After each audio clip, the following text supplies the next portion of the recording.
বিশ্বনবী পাগলের মতো একবার হাউজে কাউসারে যাবেন, একবার সিরাতে যাবেন, একবার পুলসিরাতের দিকে, একবার হাউজে কাউসারের দিকে পাগলের মতো দৌড়াতে থাকবেন। তার কোন গুনাহগার উম্মত যাতে জাহান্নামে ঢুকে না যায়, সেদিন কেউ সুপারিশ করতে পারবে না বিশ্বনবী ছাড়া। এজন্য 5 নম্বর আল্লাহ বললেন, মান যাল্লাযী ইয়াশফাউ ইনদাহু ইল্লা বিইযনিহি।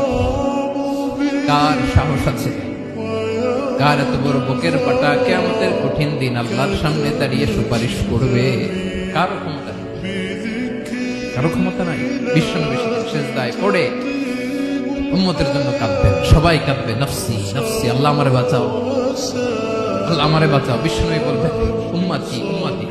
বিশ্বনবী আমার জন্য কাঁদবেন, আপনার জন্য কাঁদবেন, আমাদের জন্য সেদিন কেঁদে কেঁদে জাহান্নামের দরজায় দাঁড়িয়ে আমাদেরকে টেনে টেনে জান্নাতের